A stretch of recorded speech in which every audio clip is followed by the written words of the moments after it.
दूसरे प्रश्न में तुम लोगों ने पूछा था कि मोबाइल गेम की लत लग गई है, क्या करें? या नहीं चाहते हुए भी क्रोध नहीं छोड़ पा रहा हूँ, या बुराई पर विजय कैसे प्राप्त करूँ, या दूसरे की शिकायत की आदत हो गई है, क्या करूँ?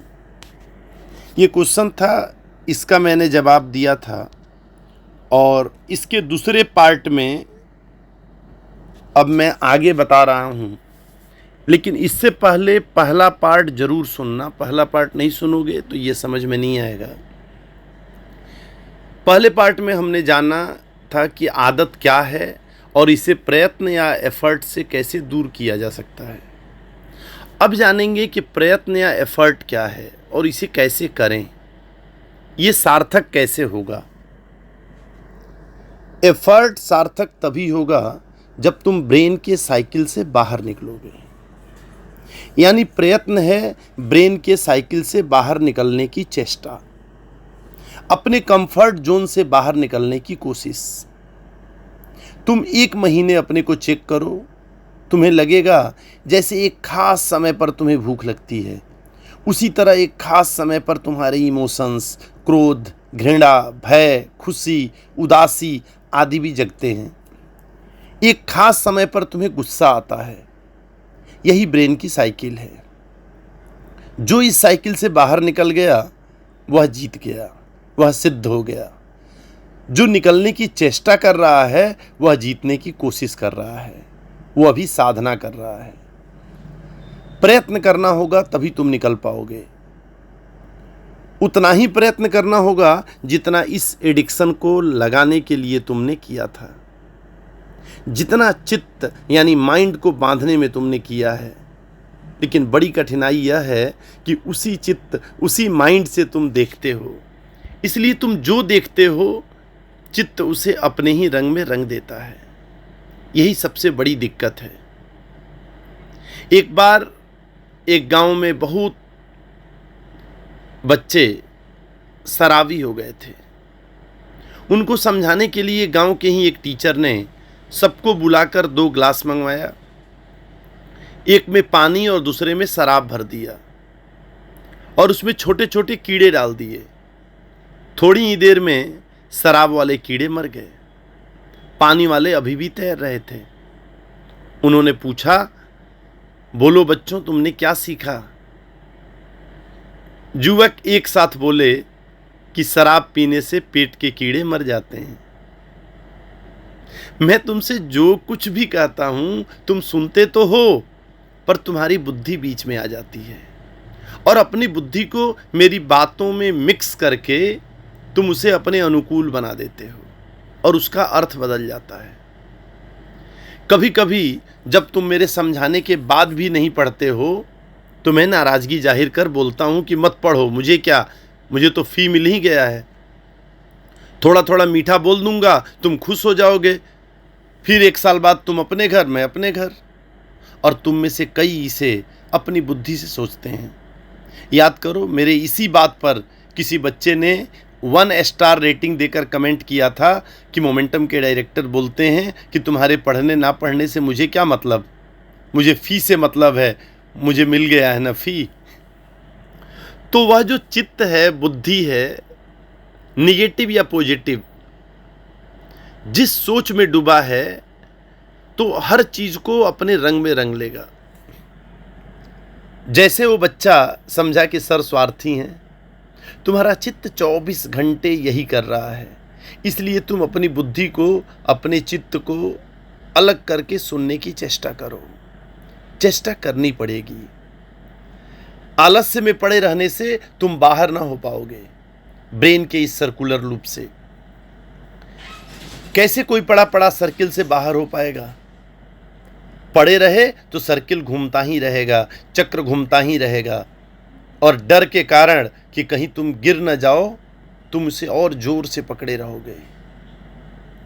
जंगल में जो तोता पकड़ने वाले हैं, तुम्हें पता है कैसे तोता पकड़ते हैं? वे बड़ी सीधी तरकीब का उपयोग करते हैं। वही तरकीब तुम्हारा चित्त तुम्हारे लिए कर रहा है। वे 2 खंभों में एक रस्सी बांध देते हैं जो रोटेट कर सकता है। तोता रस्सी पर आकर बैठता है, वजन के कारण उल्टा हो जाता है, उल्टा लटक कर घबरा जाता है, घबरा कर रस्सी को जोर से पकड़ लेता है कि कहीं गिर न जाऊं। अगर छोड़े रस्सी को तो डर लगता है गिर पड़ूंगा, और बिना मेहनत के वे पकड़ा जाते हैं। तोते भूल जाते हैं कि मेरे पास पंख है, गिरने का कोई मतलब ही नहीं, कोई भय ही नहीं। लेकिन एक बार रस्सी में उल्टे लटक कर तुमको भी यह भय हो जाता है कि साइकिल से अगर उतरे तो क्या होगा, खो जाएंगे, भटक जाएंगे। ऐसा साइकिल एक कंफर्ट जोन बना लेता है तुम्हारे चारों ओर, और जब तक तुम उस कंफर्ट जोन से बाहर नहीं निकलोगे तब तक तुम किसी भी आदत को छोड़ नहीं पाओगे। तुम में से कई लोगों को दुख तो स्वीकार है पर खालीपन नहीं। वह तोता लटका है, डर रहा है कि कहीं सब खो न जाए। शक उसे भी हो रहा है कि फंस गए, लेकिन फंसा होना ठीक है, कम से कम गिरने से। आदतों को तुम ही पकड़े हुए हो, आदत तुम्हें नहीं पकड़े हुए है। मन तुम्हें नहीं पकड़े हुए है। अगर मन तुम्हें पकड़ा होता तो फिर बुद्ध और महावीर पैदा नहीं हो सकते, क्योंकि वह उनको भी पकड़े रहता। मन को डर के कारण तुम ही पकड़े हुए हो, और वो भी बहुत जोर से। फिर तुम जाते हो काउंसलर के पास पूछने कि मन से छुटकारा कैसे हो, आदत से छुटकारा कैसे हो, मोबाइल कैसे छोड़ें। अरे मन से छुटकारे के लिए किसी से पूछने की कोई जरूरत नहीं। इतना ही समझ लेना जरूरी है कि तुमने पकड़ा है, तुम्हारे अतिरिक्त तुम्हारे जीवन के लिए कोई और जिम्मेदार नहीं है। तभी तो कहा गया है अहम ब्रह्मोस्मि। पर उसे पकड़े रहना तुम्हारे लिए सुविधापूर्ण हो गया है, क्योंकि तुम सदा से पकड़े हो, आदत हो गई है। उसमें कुछ परिश्रम भी नहीं है, छोड़ने में मेहनत करनी पड़ेगी। अगर तुमने मुट्ठी जन्मों जन्मों से बांध रखी है तो खोलना मुश्किल होगा, क्योंकि जड़ हो गई हैं अंगुलियां एनर्सिया के कारण, हाथ बंध गया है। बस इतनी सी बात है, थोड़े से प्रयत्न की जरूरत है कि मांसपेशियां फिर सजग हो जाएं, खून फिर हाथ अंगुलियों में दौड़ने लगे और तुम खोलने में समर्थ हो जाओ। जिसे बांधा है वह खुल सकता है, इतना तो पक्का है, नहीं तो बांधते कैसे। मुट्ठी बंधती है क्योंकि खुल सकती है, कभी खुली ही रही होगी तभी बंधी है। फिर कभी खुल सकती है, लेकिन अगर बहुत दिन तक बांध कर रखी हो तो खोलना मुश्किल हो जाता है। बस इतनी ही अड़चन है, प्रयत्न की इसलिए जरूरत है। प्रयत्न का अर्थ है चित्त को छोड़ने के लिए परिश्रम करना। प्रयत्न का अर्थ है चित्त को छोड़ने के लिए परिश्रम करना होगा, और चित्त बार बार तुम्हें समझाएगा कि क्या कर रहे हो, क्या पागलपन कर रहे हो, क्योंकि तुमने छोड़ा कि चित्त मरा। प्रयत्न साधना है, मेडिटेशन है। तुम जब तक साधक नहीं बनोगे प्रयत्न नहीं कर पाओगे। प्रयत्न तुम थोड़ा बहुत करते भी हो, लेकिन वो हमेशा आधा अधूरा रहता है, और आधे मन से किए गए प्रयत्न का कोई अर्थ नहीं होता। वह ऐसा है जैसे पहले केवल एक हाथ से गिटार बजा रहे हो, फिर केवल दूसरे से। इससे गिटार बजेगा नहीं, उसके लिए तो दोनों हाथों का प्रयोग करना होगा। इसलिए आधे अधूरे मन से किए गए काम का कोई मतलब नहीं है। तुम कहते हो कि मैंने कॉन्सेप्ट तो समझ लिया, बस प्रैक्टिस नहीं किया। क्या साइकिल के ब्रेक, हैंडल, चलाने का ढंग जान लेने से साइकिल चल जाएगी? नहीं ना। बिना प्रैक्टिस के तुम कभी नहीं चला पाओगे। एक बच्चा सुबह उठते ही अपनी माँ को बताया कि एक बड़े टीचर से केमिस्ट्री पढ़नी है, तो आज आते आते शाम हो जाएगा। शाम को घर आने पे माँ ने पूछा, बेटा आज जिस काम के लिए गए थे वो पूरा हुआ? बेटा बोला 50-50, आधा काम हो गया। माँ ने पूछा इसका मतलब? तो उसने कहा मैं तो गया था पर सर नहीं आए। तुम भी आधा आधा काम करते हो और होता कुछ नहीं है, क्योंकि वो आधा है ही नहीं। और जब तुम पूरा काम करने लगते हो तभी तुम्हारा एम पूरा होता है। जब पूरा करते हो तब तुम पानी जैसे 100 डिग्री पर पहुंचते हो। तब तुम पानी की तरह नीचे नहीं चलते, वेपर की तरह उड़ने लगते हो। उड़ना है तो 100 डिग्री पर तपना ही पड़ेगा, प्रयत्न करना ही पड़ेगा, तुम्हें आलस्य छोड़ना ही पड़ेगा। एक दिन मैं सुबह जगने को बोला तो कई बच्चे मेरे पास आए कि सर 5:30 को 7 बजे कर दीजिए ना। तुम समझ ही नहीं रहे हो कि तुम क्या कह रहे हो। अगर तुम्हें 5:30 5:30 बजे उठने में कठिनाई हो रही है तो तुम्हें मन के बाहर आने में तो भयंकर कष्ट होगा। अगर सुबह 5:30 बजे उठने में तुम्हें इतनी मुश्किल मालूम पड़ रही है तो जीवन के साइकिल से तुम बाहर कैसे निकलोगे? अपने कंफर्ट जोन से कैसे बाहर आओगे? एक छोटी सी आदत कि तुम लेट से जगते हो नहीं छोड़ पा रहे हो, जबकि इसके छोड़ना बड़ी आसान बात है। इसे छोड़ना बहुत कठिन नहीं है, पर आलस्य को तुम जीतने देते हो और फिर तुम अपना ड्रीम भी पूरा करना चाहते हो। इसका मतलब तुम्हारा ड्रीम फर्जी है, इसका तुम्हारे जीवन में कोई मूल्य ही नहीं है। तुमसे कोई पूछता है कि सर रोज ऑडियो सुनने से थकान होती है, अल्टरनेट डे सुन ले तो क्या होगा, चलेगा क्या? या रोज 4 घंटे पढ़ने में थक जाते हैं, 2 घंटे पढ़ ले तो? अरे भाई तुम बिल्कुल मत पढ़ो, क्योंकि 4 घंटे में थकान होती है तो 2 घंटे में आधी होगी, लेकिन होगी तो जरूर। और मैं जानता हूं अगर मैं तुम्हें सुविधा दे दूं कि तुम 2 घंटे छोड़ दो, 2 ही घंटे तुम पढ़ो, तो तुम कल फिर मेरे पास आओगे कि सर अगर 1 घंटे पढ़ लूं तो? क्योंकि वही 2 घंटे में भी तो तुम थकोगे ही। अगर तुम इसी फॉर्मूले पे चले तो तुम आज नहीं तो कल आलस्य में डूबना ही पसंद करोगे, क्योंकि कुछ भी करने में मेहनत तो होगा ही। ध्यान रहे, life is labour, death is rest. जीवन श्रम है, मृत्यु विश्राम है। तो अगर मरना हो तब कुछ करने की जरूरत नहीं, अगर जीना हो तो कुछ करना ही पड़ेगा।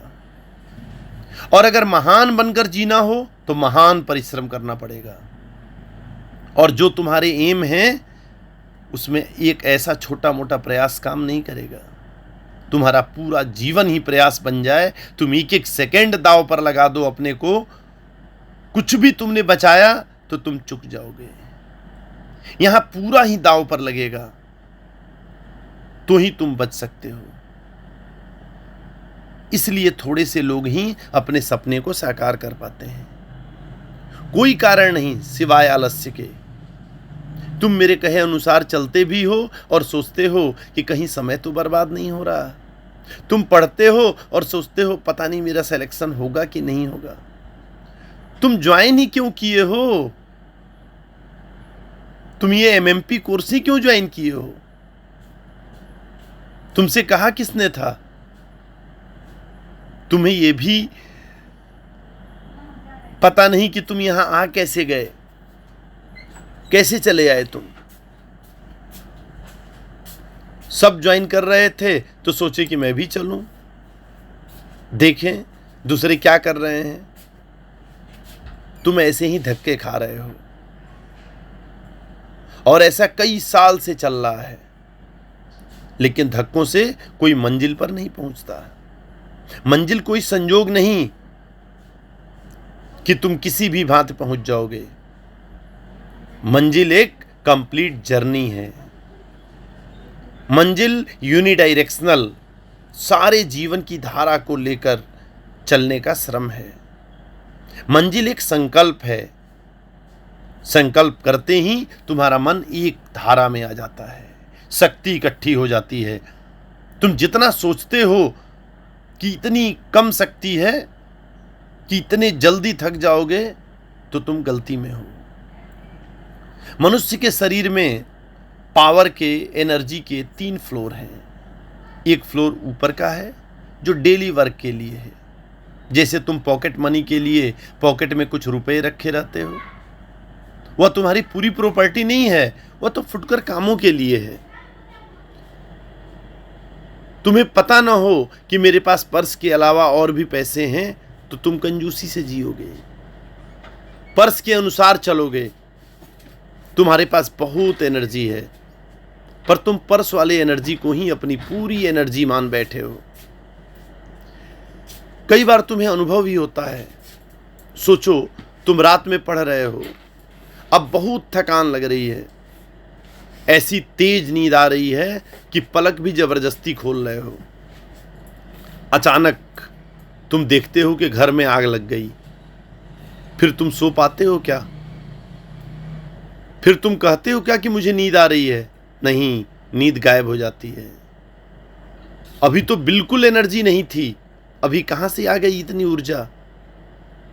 अभी जब तुम नींद के लिए पागल हुए जा रहे थे, कोई कहता कि बस 2 क्वेश्चन कर लो, तो तुम कहते कि संभव नहीं है।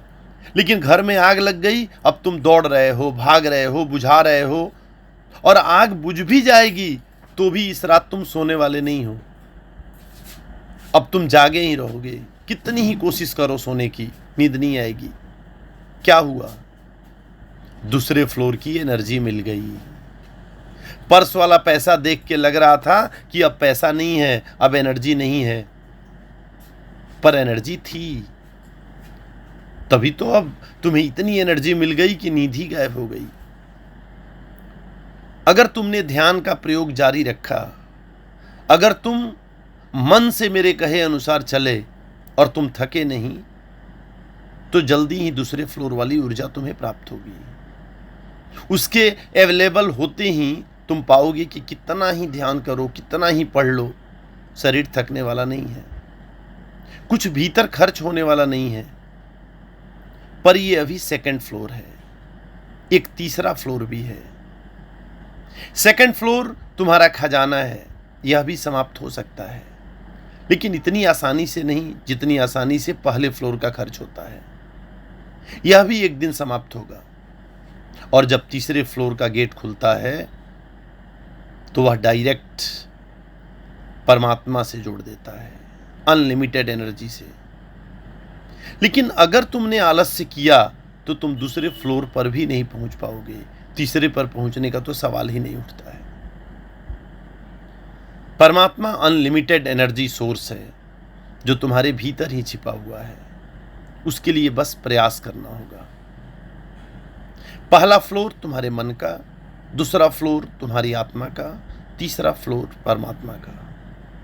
मन को अपने ऊपर हावी मत होने दो, उससे उसके ऊर्जा को खर्च कर दो तो आत्मा की ऊर्जा उपलब्ध होगी।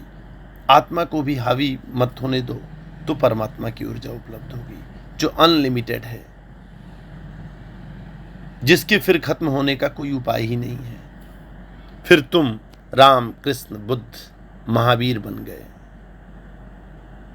आज बस इतना ही, ये कंटिन्यू रहेगा। तुम्हारा दिन शुभ हो।